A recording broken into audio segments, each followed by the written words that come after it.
Hello बच्चों, welcome back. चलिए एक प्रयोग करते हैं। सामान्य सा प्रयोग है, आप सबने देखा होगा। मेरे पास ये रबड़ बैंड है। अब रबड़ बैंड को हमने यहाँ पे रखा और ये हमारे पास एक ऑब्जेक्ट है। अगर हम इस ऑब्जेक्ट को वैसे कुछ करें तो ये कुछ नहीं कर रहा, कोई मूवमेंट नहीं कर रहा है। पर हमने यहाँ पे इसको ऐसे किया, इसको ऐसे किया इसके साथ में, ठीक है। ओहो, एक्सपेरिमेंट होने से पहले फेल हो गया। देखते फिर से। तो इसको ऐसे हमने किया ये, और अब क्या कर रहे हैं हम, इसको खींच रहे हैं। And then all of sudden I just, अगर मैं पूछूं कि ये जो ऑब्जेक्ट था ऐसे रखे हुए तो कुछ नहीं हुआ, लेकिन जब हमने इसके साथ इसको अटैच कर दिया तो ये इतनी तेज़ी से इसने मोशन क्यों किया। तो आपका एक सिंपल सा आंसर होगा कि सर इसको एनर्जी मिली। लेकिन एनर्जी, मैंने तो इस रबड़ बैंड को खींचा था, उसके साथ इसको जोड़ा था, तो मैंने तो इसको नहीं फेंका।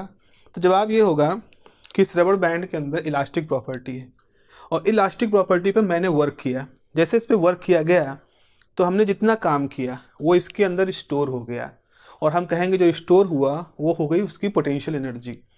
और उस पोटेंशियल एनर्जी ने क्या किया, वो जो एनर्जी मेरी द्वारा इसमें स्टोर की गई थी, उस एनर्जी ने इस पर वर्क किया। तो एक तरह से हम ये कह सकते हैं कि कैपेसिटी ऑफ डूइंग वर्क, ये जो पोटेंशियल एनर्जी है, इसने क्या किया, इस रबड़ बैंड को एक कार्य करने की क्षमता दे दी, है ना। कैपेसिटी ऑफ डूइंग वर्क इसको प्रोवाइड हुआ with the help of this elastic property, ये जो भी कुछ है। तो यहाँ पर इस रबड़ बैंड के अंदर इसके जो रबर्स इसके अंदर थे, जिनके अंदर इलास्टिक बिहेवियर था, हमने वर्क करके उसके थ्रू इसके अंदर पोटेंशियल एनर्जी स्टोर की। और जैसे हमने अपना फोर्स हटाया, तुरंत इस ऑब्जेक्ट ने अपनी जो मेरे द्वारा इसके अंदर पोटेंशियल एनर्जी स्टोर की गई थी उसको इसने वर्क में कन्वर्ट कर दिया। तो this is a common example for the mechanical system. लेकिन what about the charge system? हम तो यहाँ पर बैटरी की बात करने वाले, सर्किट हमारा चैप्टर है, हम बैटरी की बात करने वाले हैं। सो किस तरह से हम बैटरी के सेंस में, सर्किट के सेंस में हम कैसे पोटेंशियल को समझेंगे। देखो ऐसा होता है कि पोटेंशियल के लिए, चार्ज के लिए पोटेंशियल कैसे डिफाइन होता है वो हमने 12th में सीखा है कि अगर कोई ऑब्जेक्ट है, उसको इनफाइनाइट से किसी पॉइंट तक लाने में जितना कार्य किया जाता है, जो वर्क डन होता है, वो उस पॉइंट पर, उस फील्ड में पोटेंशियल एनर्जी के फॉर्म में स्टोर हो जाता है। इस तरह की डेफिनेशन पढ़ी है। That is the definition for some charge system, कि हमारे पास कोई सोर्स चार्ज था, हमारे पास कोई टेस्ट चार्ज था। अब टेस्ट चार्ज की अपनी प्रॉपर्टी है। इस टेस्ट चार्ज को हमने किसी ऐसी जगह से लेकर के आए हैं जहां हम किसी तरह के इंटरैक्टिव फोर्स को नहीं मानते, यानी इनफाइनाइट हम जनरली कहते हैं। इनफाइनाइट से किसी पॉइंट को हम उस पर्टिकुलर जिस ऑब्जर्वेशन पॉइंट तक लेके आए, और ऐसा करने में जो हमारे द्वारा इन्वॉल्वमेंट हुआ कार्य का, वर्क का, that is the potential energy of that point. इसमें कुछ इश्यूज हैं कि जो पहला पॉइंट चार्ज, सोर्स चार्ज रखा है, ये प्लस है, और जो टेस्ट चार्ज लाया जा रहा है वो बाय डिफ़ॉल्ट प्लस ही होता है, या ये माइनस है, तो वो प्लस चार्ज के ऊपर कैसा कर रहा है। तो ये जो हम लोग समझते हैं इलेक्ट्रोस्टैटिक में 12th में, that is more about a general discussion for some charge system. But in this case, in case of circuit, हम इस तरह की चीज़ें नहीं कहेंगे। हम एक सेंस डेवलप करेंगे, पर हम वो इनफाइनाइट से चार्ज लाना ये नहीं, क्योंकि यहाँ हम बैटरी के थ्रू चार्ज को फ्लो करा रहे हैं, सो दैट सर्किट के अंदर करंट फ्लो हो, ये हमारा पर्पस है। तो अब क्या हुआ, just let me right this. Suppose हमारे पास कोई सर्किट है। अब वो सर्किट क्या है, कैसे, उसके अंदर क्या रजिस्टर, ट्रांजिस्टर, जो भी कुछ लगे हैं। इसमें दो टर्मिनल्स हैं, इस टर्मिनल है और एक टर्मिनल ये है। तो कुछ ऐसा होना है कि हमारे पास कोई बैटरी है, कुछ सोर्स है, हम इसके थ्रू, इसके द्वारा इस सिस्टम के अंदर चार्ज को पुश करेंगे, चार्ज को हम पुश करेंगे। देखो अब यहाँ पर कुछ ऐसा है, यहाँ पर कुछ ऐसा है कि इसके अंदर चार्जेस हैं, ये तार है, इसके अंदर चार्जेस ऑलरेडी अवेलेबल हैं। थोड़ी देर के लिए माने ये इलेक्ट्रॉन मार्बल मॉडल हम मान रहे हैं, कंचे जैसे भरे हैं उस तरह से। हालांकि इलेक्ट्रॉन होंगे, बहुत सारे रैंडम मोशन होगा, पर हमने कहा ये टाइटली पैक्ड है। लेकिन ये सब अपनी जगह पर वाइब्रेट जैसा कर रहे हैं, कोई एक कंटिन्यूअस फ्लो नहीं हो रहा है, सब जहाँ हैं वही अपनी अपनी जगह पे ऐसे ऐसे मूव कर रहे हैं। अब हम क्या करेंगे, हम इधर से एक ताकत लगाएंगे, जब हम इधर से कुछ फोर्स करेंगे, पुश करेंगे, हम अपनी तरफ से यहाँ से कुछ चार्ज इसके अंदर फोर्स करेंगे। जो बैटरी होगी, इस बैटरी के अंदर से एक तरह से कोई धक्का लगा रहा है, तो धक्के से ये पुश होगा। जब ये पुश होगा तो सारे चार्ज आगे की तरफ मूव करेंगे और तब इस सर्किट के अंदर एक तरह का मोशन होना शुरू हो जाएगा। अब हम यहाँ पर चार्जों को जब मूव करा रहे होंगे तो सर्किट के अंदर एक करंट फ्लो करेगी। तो हमें करना क्या है, अगर हमें सर्किट के अंदर एक फ्लो मेंटेन करना है तो सबसे पहले हमें इसके अंदर एक पुश देना पड़ेगा, एक तरह का धक्का देना पड़ेगा। यानी इलेक्ट्रॉनों को जब आप एक तरह से दो टर्मिनल के बीच में जब आप पुश करोगे, then you have to do certain work, certain amount of work आपको करना पड़ेगा। और वो जो वर्क डन होगा वो इस सिस्टम के साथ एक पोटेंशियल डिफरेंस या वोल्टेज, इन सब के रूप में हम एक्सप्लेन करेंगे। This is the our purpose of this class, कि हम कैसे इस टर्म्स इस थिंकिंग के साथ अपनी इस कॉन्सेप्ट को समझते हैं। तो जल्दी से कुछ चीज़ें लिख लीजिए, मैं लिखवा देता हूँ, क्योंकि अगेन एक बहुत ही एक लड़का है सत्यम, आई थिंक आपका नाम है। तो सत्यम बाबू ने कहा कि सर ठीक है, हम समझ जाएंगे, और आप बोलोगे हम समझ जाएंगे, लेकिन समस्या तो वही रह गई ना कि लिखेंगे कैसे। एक तो अंग्रेजी भाषा है, ऊपर से विषय नया है, तीसरा डिमांड बहुत ज़्यादा है, मतलब डिमांडिंग है, सब्जेक्ट लिखना है आपको, सब्जेक्टिव टिक करने वाला तो है नहीं। तो सर कुछ लिखवा दीजिए या कुछ नोट्स दे दीजिए। हालांकि पिछले बार मैंने कहा कि नोट्स के साथ मैंने अपनी पूरी फिलॉसफी बताई, बट नहीं, बहुत ही इनोसेंट मांग है और बहुत ही जायज़ मांग है। थोड़ा सोच के मैं भी देख रहा हूँ तो मुझे लग रहा है हाँ बिल्कुल सही बात है। अच्छा, जो पीडीएफ देने का जो कल्चर है उसके साथ क्या इशू है कि हम पीडीएफ देंगे, 80% तो हमें मान के चलेंगे वो पीडीएफ आपके हार्ड ड्राइव में रह जाएंगे और हार्ड ड्राइव से हो जाएंगे, शायद ही कभी प्रिंट निकले, या कभी ज़रूरत होगी जब एग्ज़ाम टाइम में तो अपनी हार्ड ड्राइव में डेट के साथ, फाइल नेम के साथ कुछ करके ढूंढेंगे कि लाओ जाते जाते पढ़ लें। तो ये तो खैर इसमें तो हम बहुत कुछ नहीं कर सकते हैं, लेकिन सत्यम आपकी बात बिल्कुल सही है, मैं उससे एग्री कर रहा हूँ। तो कुछ चीज़ें हैं जिनको आप लिख सकते हैं, जिसको मैं लिखवा देता हूँ, आप लिख लीजिएगा, अपने नोट्स बना लीजिएगा। हो सकता है आप में से कुछ चीज़ को ये पसंद ना आए, बट अगर किसी को वो हेल्प हो जाए तो मेरे लिए बहुत बड़ी बात है। लिखें। अब हम क्या करेंगे, सबसे पहले हम सर्किट केस में लिखेंगे। ये वो मैं लिखवा रहा हूँ जिसको आपको लिखना है एग्ज़ाम में, और आपको लिखने का है, मान लीजिए आपके सामने सवाल आता है, then how will you write the question. और क्वेश्चन है explain the concept of potential difference or voltage for a circuit system. Explain the concept of potential difference or voltage for a circuit system. चलिए लिखिए इसके बारे में। A circuit is consist of at least two terminals. A circuit is consist of at least two terminals. से मान लें से terminal capital A and terminal capital B. तो एक सर्किट में दो टर्मिनल होंगे ही, full stop. If we need to push electrons, if we need to push electron from one terminal,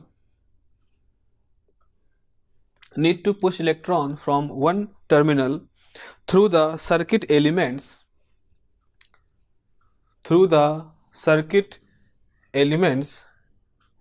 we will observe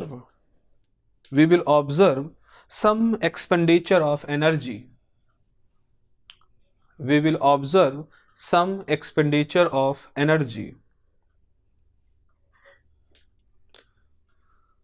Full stop. To formulate this energy involvement,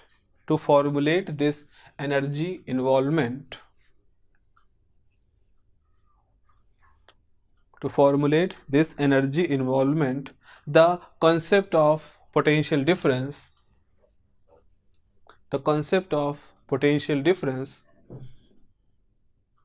or voltage across the terminals developed.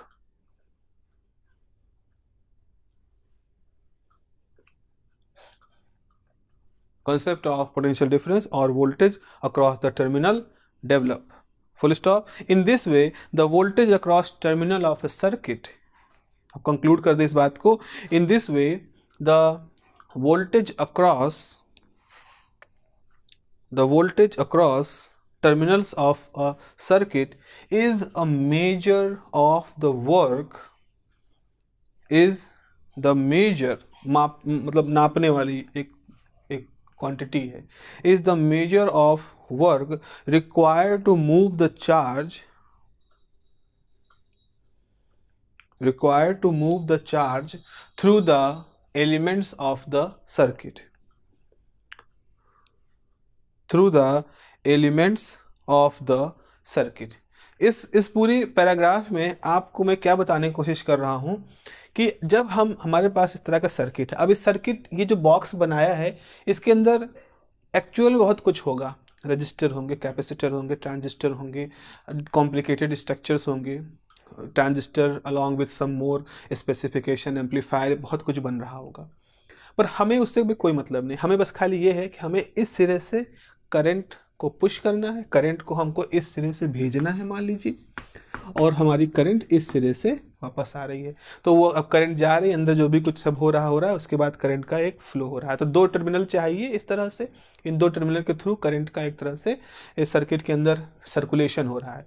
अब यहाँ आपने battery लगा दी होगी, तो battery से इधर से current flow करेगी, फिर अंदर केमिकल रिएक्शन होगा, फिर होकर के इस तरह से करंट एक सर्कुलेशन को फॉलो करेगी।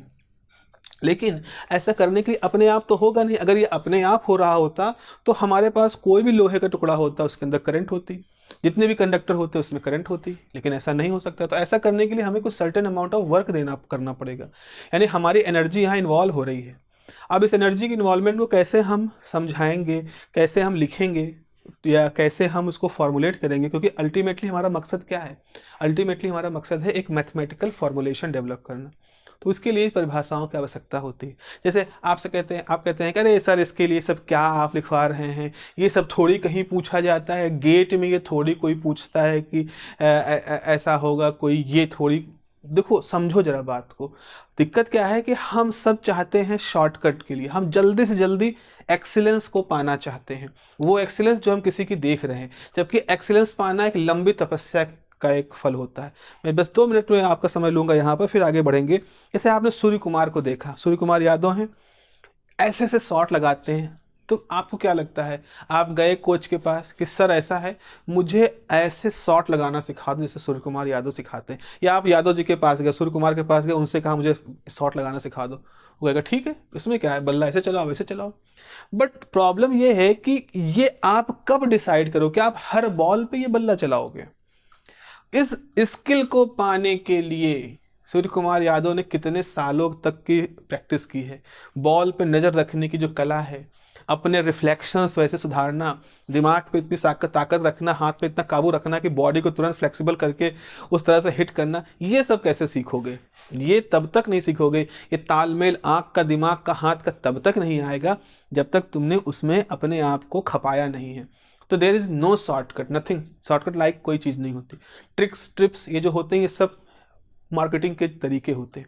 You have to spend time, you have to spend your energy, and after that energy, after spending that time, जो भी कुछ प्राप्त करोगे वो सॉलिड होगा। लोग उसी सॉलिड चीज़ की रिसर्च कर रहे हैं इंटरव्यू के दौरान। इस तरह से किसी तरह से ट्रिक करके, ये करके, वो करके आप लंबे रेस से घोड़े साबित नहीं होगे। लंबे रेस से घोड़ों पे ही दांव लगाए जाते हैं। इस तरह से मतलब कभी एक रात के जो सितारे होते हैं वो सितारे नहीं होते, उनको फिर कुछ नहीं लोग मानते हैं। तो ठीक है, तो इस तरह से मैंने देखा, मैंने बताया आप लोग के साथ ये बात शेयर की कि जो हमारे सर्किट होता है उसके अंदर हमें एक तरफ से वर्क करना पड़ता है, कुछ एनर्जी हमें इंसर्ट करनी पड़ती है ताकि इसके अंदर करंट का फ्लो हो सके। तो यहाँ पे लिखेंगे in this way the electric potential is defined as the capacity of charged body to do work. In this way, the electric potential may define as the capacity, इसको inverted comma लिखिएगा, the capacity of charged body to do work. ठीक है, to do work, full stop. Mathematically the voltage across the element in a circuit, mathematically the voltage across the element in a circuit is defined by formula, ये voltage है is equal to W/Q। किसी element से हम लोग को कितना ताकत लगा करके भेजना पड़ा, कितना वर्क करना पड़ा उसमें से हमको चार्जों को भेजने के लिए, तो वो कैसे डिफाइन करोगे? जितना वर्क किया है, जितने चार्ज भेजे हैं किसी एलिमेंट के क्रॉस, तो वो उस एलिमेंट के क्रॉस कितना वोल्टेज होगा ये रिप्रेजेंट करेगा। अब ये वोल्टेज का एक सिंपल सा फॉर्मूला है। किसी एलिमेंट के थ्रू जो वोल्टेज हो रहा है, जो आप देख रहे हो, जो आप वोल्टेज डिफरेंस को हम वोल्टेज कहते हैं, वोल्टेज पोटेंशियल डिफरेंस को हम वोल्टेज कहते हैं। तो किसी एलिमेंट का क्रॉस पोटेंशियल डिफरेंस या वोल्टेज जो आप देख रहे हो, वो उस एलिमेंट का क्रॉस क्यू चार्ज को मूव कराने में जितना वर्क डन हुआ है उसका और चार्ज का रेशियो होता है। इसका मतलब ये हुआ, इसकी यूनिट कहोगे तो unit of voltage is V, यानी कि वोल्ट। वोल्टा के ऑनर में दिया गया। Unit of W is joule, unit of Q is coulomb. So इसको मान ली equation number 1। So by equation 1 volt is equal to 1 joule upon 1 coulomb. ये हमारे पास एक रिलेशन आ गया यहाँ से। तो अगर आपके पास 1 कूलाम चार्ज है, तो उस 1 कूलाम चार्ज को किसी सर्किट के थ्रू पास कराने में अगर 1 जूल एनर्जी लग रही है, तो इसका मतलब है उस सर्किट के अक्रॉस पोटेंशियल डिफरेंस कितना है? 1 वोल्ट का। इस तरह से हम डिफाइन कर रहे हैं। तो अगर आप मतलब कोई भी एलिमेंट है, उससे अगर एक चार्ज फ्लो कराने पर आपको 1 जूल एनर्जी खर्च हो रही है, तो आपका वहाँ पर पोटेंशियल डिफरेंस कितना है? 1 वोल्ट है। 2 जूल खर्च हो रही है तो 2 वोल्ट है। इस तरह से हम डिफाइन कर सकते हैं। तो यहाँ पे लिखें by equation 1 a body is said to be. इस इक्वेशन 1 से हम कहें by equation 1 a body is said to be have electric potential of 1 volt. A body is said to be have electric potential of 1 volt if 1 joule of work is done to give if 1 joule of work is done to give it a charge of 1 coulomb, a charge of 1 coulomb। तो अगर किसी body को किसी element के through 1 coulomb charge पास कराने में या 1 coulomb charge देने में अगर 1 जूल ऊर्जा खर्च हुई है, तो हम कहेंगे कि उस पर्टिकुलर एलिमेंट के क्रॉस जो पोटेंशियल है या पोटेंशियल डिफरेंस है या वोल्टेज है, वो कितना होगा? 1 वोल्ट होगा। तो एक तरह से आपको ये याद रखना है, वोल्टेज क्या डिफाइन करता है कि यूनिट कूलाम्ब को मूव कराने में कितना चार्ज खर्च हुआ, कितना वर्क डन हुआ, 1 कूलाम चार्ज को मूव कराने में कितना वर्क किया गया। ये कुछ वैसा है जैसे अगर आप मान लीजिए कि आपको जैसे आप रिक्शा से बैठते हो, तो आपने कहा कि भैया ऐसा है, बताओ कि तुम्हारा किराया कितना है। तो वो कहता है कि भैया ऐसा 1 किलोमीटर हम आपको ले जाएंगे, उसके हम 10 रुपये लेंगे। तो पर किलोमीटर 10 का रेट है, सिंपल फ्लैट रेट है। तो यहाँ पर क्या है, अगर आप एक इंसान अकेले हो और आप अकेले इंडिविजुअल हो और आप एज अ इंडिविजुअल आपको एक सर्टेन डिस्टेंस मूव कराने में अगर एक सर्टेन अमाउंट का खर्च हो रहा है, वैसा यहाँ पर भी है। अगर 1 कूलाम चार्ज है आपके पास, उस 1 कूलाम चार्ज को आप मूव कराना चाहते हो, और अगर इसमें होने वाला खर्च 1 जूल है, तो इसका मतलब है कि उसके अक्रॉस जो वोल्टेज है वो 1 वोल्ट होगा। इस तरह से हम वोल्टेज को डिफाइन करते हैं। आगे लिखोगे in common terminology the electric potential difference in common terminology the electric potential difference across the 2 terminals of the circuit component is in common terminology the electric potential difference across the 2 terminals of the electric component is called voltage। इसी potential difference को हम voltage कहते हैं। आगे लिखेंगे next paragraph से, अगर किसी सर्किट के अलॉन्ग किसी तरह का पोटेंशियल डिफरेंस नहीं है, तो आप समझ लीजिए वहाँ किसी तरह का चार्ज का फ्लो नहीं हो सकता। चार्ज का एक डायरेक्शनल फ्लो नहीं होगा। चार्ज तो है, वो तो नेचुरल, उनके पास एनर्जी है तो वो तो इधर उधर मूव करेंगे, लेकिन जो डायरेक्शनल फ्लो होता है जिसकी वजह से करंट को हम होता हुआ देखते हैं, वो यहाँ पे पॉसिबल नहीं होता है। तो प्रेजेंस ऑफ पोटेंशियल डिफरेंस और presence of voltage is a kind of necessity, एक जरूरी शर्त है। फॉर एग्जाम्पल, जरा इसको आप समझें, जरा इस लॉजिक को। जैसे अगर हम कहें हमारे पास एक ट्यूब है, हमारे पास एक ट्यूब है और ऐसे इस तरह का है कुछ, एक ट्रे है और इस ट्रे के इस कोने पर हमने बहुत सारे कंचे रख दिए हैं, या बॉल बेयरिंग जैसी है ना, छर्रे हो गए वो हमने रख दिए, ठीक है। और ये समतल है, बिल्कुल समतल है। तो क्या होगा, ये छर्रे यहाँ पर रहेंगे अपनी जगह पे, मान लो इकट्ठा है कोने में, यहाँ कोई नहीं, यहाँ रहेंगे। अब जैसे जैसे आप इसको ऊपर उठाना शुरू करोगे, आपने इसको उठाना शुरू किया तो क्या होगा, अब ये ट्रे आपका ऐसा हो जाएगा। जैसे ट्रे ऐसा होगा तो यहाँ से छर्रे जो होंगे वो आगे मूव करना शुरू कर देंगे। तो जब तक ये एलिवेशन नहीं था तब तक ऐसा नहीं हुआ।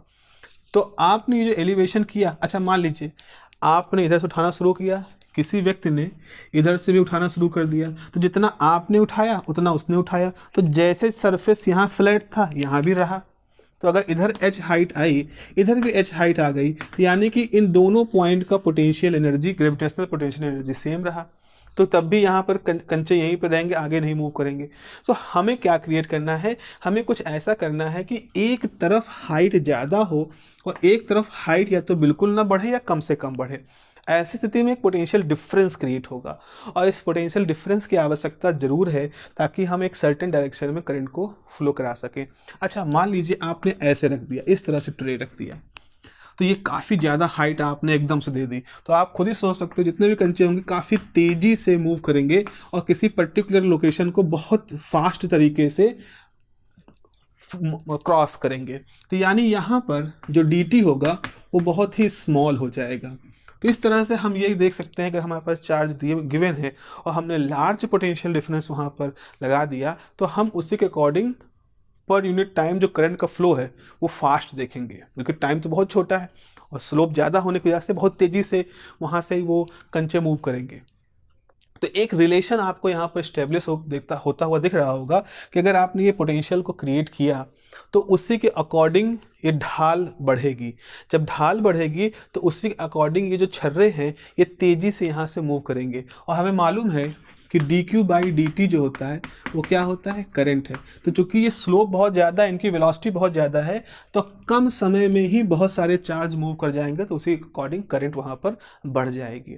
लेकिन एक सिचुएशन ये है कि मान लीजिए हमने कंचे यहाँ पर थोड़े रखे, 2 4 6 कंचे रखे, पहले 20 थे 2 ही रखे, स्लोप बढ़ा दिया, तो अब क्या होगा, जाएंगे तो बहुत तेज़ी से, लेकिन जाएंगे तो केवल 2 ही 3 ही जो आपने वहाँ रखे हैं। इसीलिए हमेशा ये नहीं सोचना चाहिए कि अगर पोटेंशियल बहुत ज़्यादा है तो करंट भी बहुत ज़्यादा होगी। अगर बहुत सारे चार्ज अवेलेबल है, unlimited amount of charge available हैं, तो ज़्यादा पोटेंशियल बढ़ाने से उतने ही मात्रा में करंट भी उसी प्रोपोर्शन में बढ़ेगी, अगर उनको कंटिन्यूस सप्लाई मिल रही है। लेकिन अगर चार्ज कम है तो ये भी हो सकता है कि 20,000 वोल्ट होने के बावजूद भी वहाँ पर करंट बहुत कम हो और वो जो 20,000 वोल्ट है वो इतना डेंजरस ना हो, क्योंकि वो करंट के फ्लो के लिए हमारे पास कोई सोर्स नहीं है। तो ये सब चीज़ें हैं जो आपको समझनी है यहाँ पर। तो यहाँ पर लिखेंगे without the potential difference no current flows in the circuit. Without the potential difference no current flows in the circuit, full stop. To maintain a potential difference across circuit, to maintain the potential difference across the circuit, we need some external energy source. We need some external energy source which also provided, we need some external source which also provided a continuous flow of charges to the circuit. Continuous flow of charges, bracket में लिख दोगे current, flow of charges is current to the circuit, full stop. For this purpose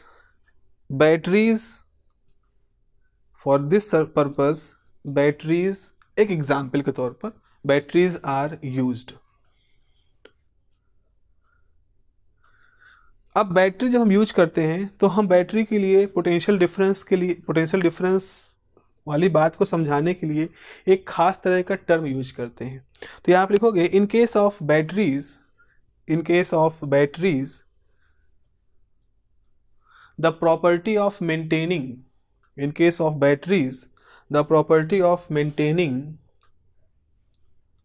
constant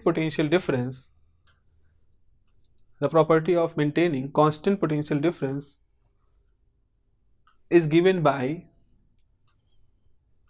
term electromotive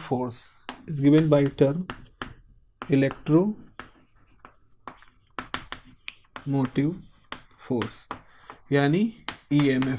तो अब आपके सामने एक सवाल यहाँ पर उठता है कि बैटरी के लिए हम पोटेंशियल डिफरेंस जब डिफाइन करते हैं तो उसको EMF कहते हैं, यानी पोटेंशियल डिफरेंस या वोल्टेज या EMF मूल रूप से तीनों अलग चीज़ें नहीं हैं, लेकिन एक कंटेक्स्ट की बात होती है कि अगर आपको बैटरी के केस में आपने किसी सर्किट में बैटरी लगा रखी है तो आप कहोगे द वोल्टेज डिफरेंस या वोल्टेज ऑफ बैटरी या EMF of battery is 12 volt.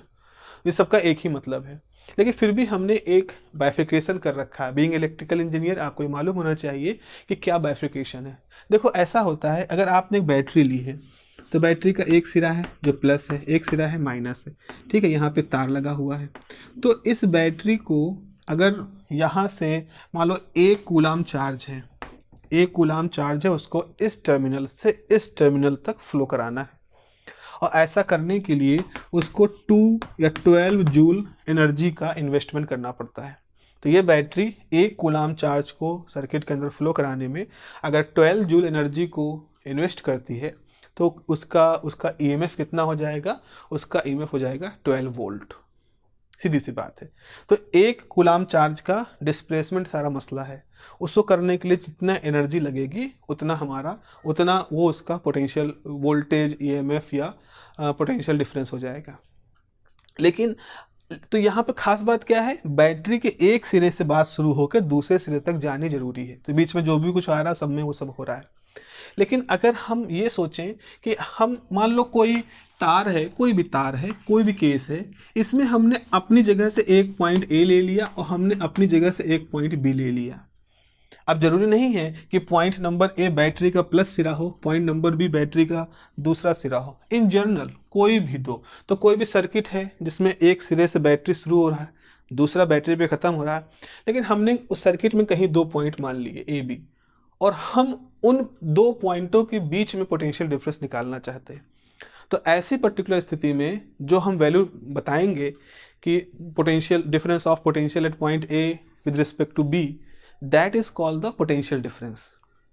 ठीक है, लेकिन जब ये A पॉइंट किसी बैटरी का एक सिरा हो और जब ये दूसरा पॉइंट किसी बैटरी का दूसरा सिरा हो, ऐसी स्थिति में वो जो पोटेंशियल डिफरेंस होता है, चूंकि वो बैटरी कॉन्टेक्स्ट में बोला जा रहा है, उसको हम कहेंगे EMF। तो सिंपल सी बात है, बैटरी के लिए 2 सिरों अगर इन्वॉल्व हैं तो पोटेंशियल डिफरेंस को आप बोलोगे EMF। समान रूप से किसी भी स्थिति में आप किन्हीं भी 2 बिंदुओं के बीच में कहीं भी हो सकता है, तार ही नहीं हो, कहीं भी चार्ज रखे हैं तो कहीं पोटेंशियल होगा।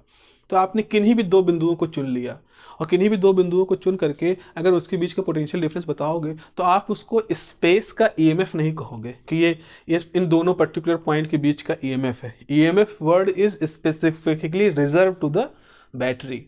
क्यों उसको EMF इसलिए कहते हैं, इलेक्ट्रोमोटिव फोर्स इसलिए कहा जाता है बैटरी के लिए क्योंकि उसका उत्पत्ति लोकोमोटिव फोर्स से हुई है। लोकोमोटिव फोर्स वो फोर्स जो ट्रेनों के मूवमेंट के लिए डिफाइन की जाती है। तो जैसा कि पिछले लेक्चर्स में हमने बात की है कि हम जब ये सब डेवलप कर रहे थे इलेक्ट्रिसिटी की वोकैबुलरी, तो हमारे सामने फ्लूइड मैकेनिक्स था, हमारे सामने लोकोमोशन वाले सब ऑब्जेक्ट थे, हमारे पास ट्रेन के एग्जाम्पल थे, हमारे सामने फ्लूइड का एग्जाम्पल था, और हम उन्हीं के सिद्धांतों को, उन्हीं के फ्लूइड के एग्जाम्पल को अप्लाई कर रहे थे इलेक्ट्रिकल सिग्नल के बिहेवियर को समझने के लिए। तो इसीलिए बस इतना आपको समझना है कि electromotive word is specifically reserved for the electromotive force specifically reserved for the batteries, and potential difference can be anywhere between any 2 points। कहीं भी हो सकते हैं वो 2 पॉइंट, सर्किट के ही 2 सिरे हो सकते हैं या किसी भी जगह के 2 पॉइंट हो सकते हैं। चले तो एक क्वेश्चन लिखो, what is the difference between EMF and potential difference. Question लिखेंगे, what is the difference between EMF and potential difference. यहाँ पे लिखें EMF is specifically defined for device like battery. EMF is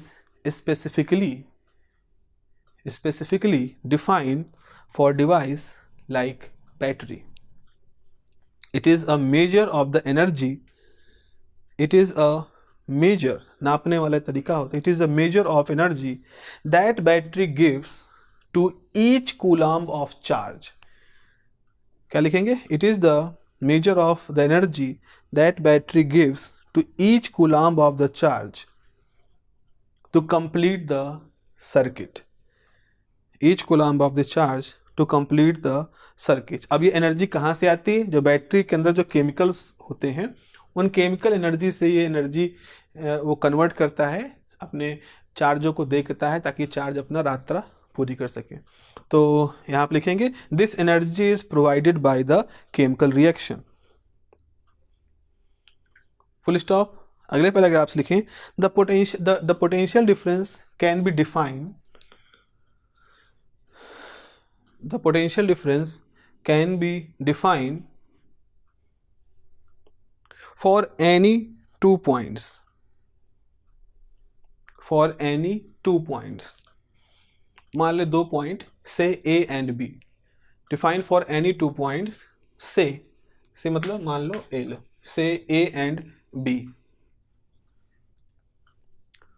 Full stop. The potential difference between point A and B measure the potential difference between point A and B measure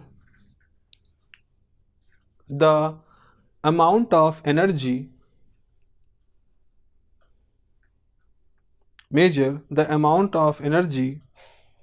used by 1 coulomb of charge। Amount of energy used by मतलब जो ली है used by 1 coulomb of charge in moving from point A to B। In moving from point A to B। तो मेरे ख्याल से समझ रहे होगे इस बात को। अगर बैटरी के एक टर्मिनल से दूसरे टर्मिनल तक जाने में 1 कूलम्ब चार्ज को जितनी एनर्जी खर्च होती है, या फाइनल पॉइंट फिक्स है, शुरुआती पॉइंट फिक्स है, यात्रा शुरू होगी एक टर्मिनल से, खत्म होगी दूसरे टर्मिनल पर। इस दौरान 1 कूलम्ब चार्ज को जितना खर्च होगा, जितना उसका इन्वॉल्वमेंट, जितना उसने 1 कूलम्ब चार्ज को एनर्जी चाहिए, वो उस बैटरी की EMF होगा। लेकिन अगर हमने यहीं पे कहीं 2 पॉइंट ले लिए A और B और हमने कहा यहाँ से यहाँ तक 1 कूलम्ब को भेजने में जितना पोटेंशियल डिफरेंस लग रहा है वो क्या होगा, तो उसका आंसर होगा, वो होगा इन 2 पॉइंटों के बीच का पोटेंशियल डिफरेंस। तो इसका मतलब है अगर हम A से B के बीच में इस पूरे हिस्से को 10 बराबर हिस्सों में बांट दें, मान लीजिए हमने यहाँ से यहाँ तक 10 हिस्से में बांट दिया, अगर A से B के बीच का टोटल EMF 12 वोल्ट है आइडियल सिचुएशन में, तो 10 हिस्से हैं तो हर जगह का 1.2 1.2 1.2 1.2 1.2 होगा, क्योंकि मतलब यहाँ से यहाँ तक चार्ज को जाने में 1.2 जूल एनर्जी, यहाँ से यहाँ तक जाने में 1 कूलम्ब को 1.2 एनर्जी, तभी तो वो यहाँ से लेकर के जब यहाँ तक की पूरी यात्रा करेगा तो 1.2 10 हिस्सों में हो करके 12 वोल्ट का आपको पोटेंशियल डिफरेंस वहाँ पर देंगे, जो कि हम EMF कहेंगे। इस तरह से हम पाते हैं कि EMF हम यहाँ पर बोलते हैं, EMF की बात करते हैं। अब इसके आगे क्या होता है, एक चीज़ और समझ में आती है, भाई हमने सर्किट के अंदर करंट को फ्लो कराने के लिए energy they the, but law of conservation of energy क्या कहता है कि जो आपने एनर्जी दी है वो नष्ट तो होगी नहीं, वो कहीं ना कहीं किसी न किसी तरह से एब्जॉर्ब हुई होगी, या उसका कुछ और इस्तेमाल हुआ होगा। हो सकता है वो हीट के फॉर्म में कन्वर्ट हो, लाइट के फॉर्म में कन्वर्ट हो, या किसी और तरह से कन्वर्ट हो। इसका मतलब है अब हमें सर्किट को देखना होगा how this energy is utilise इसके अंदर। अब वो एनर्जी उसके अंदर जा करके वो क्या कर रही है, या जो उसके अंदर एलिमेंट है वो उससे जब करंट फ्लो करते हैं या करंट उनके साथ वोल्टेज वगैरह सब उनको जब मिलता है तो वो किस तरह से बिहेव करते हैं।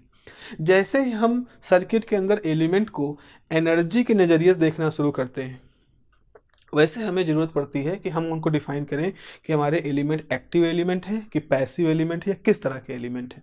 तो एक्टिव एलिमेंट, पैसिव एलिमेंट, इनकी बातचीत शुरू हो जाती है जैसे हम सर्किट के अंदर एनर्जी के एंगल से देखना शुरू करते हैं, और फिर हम आगे देखेंगे कैसे हम इस एनर्जी के एंगल के साथ एक पावर वाली बात डिफाइन कर सकते हैं कि सर्किट में कितना पावर, क्योंकि power is more useful word in the field of electrical engineering rather than discussing it just like pure energy कितनी गई क्या हुआ, बिकॉज ये सारे कंपोनेंट जो हैं वो एनर्जी को यूटिलाइज कर रहे हैं विद रिस्पेक्ट टू टाइम।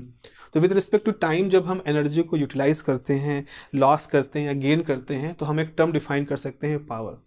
तो मेरे ख्याल से इस लॉजिक को आप समझ रहे होंगे कि हमने एनर्जी दी, ये सब किया, करंट फ्लो कराया, चार्ज को फ्लो कराया। नाउ द केस इज़ क्या हुआ उस एनर्जी के साथ, किस तरह से एलिमेंट उनको यूटिलाइज कर रहे हैं, और उस आधार पर हम आने वाले समय में बांटेंगे अपने एलिमेंट्स को कि वो एक्टिव किस तरह से कहलाते हैं, पैसिव किस तरह से कहलाते हैं, और पावर कैसे डिफाइन कर सकते हैं। क्या पावर माइनस भी हो सकती है? अगर माइनस पावर हो सकती है तो किस वजह से वो साइन कन्वेंशन को फॉलो कर रही है, और फिजिकली क्या रिप्रेजेंट कर रही है, अगर प्लस है तो उसका क्या मतलब है। तो ये सारे क्वेश्चंस हैं जिनको हम आने वाली क्लासेस में आप लोग के साथ डिस्कस करेंगे। ओके, तो चलिए नेक्स्ट क्लास में we will discuss the power analysis of the circuit. Okay, have a nice day, take care.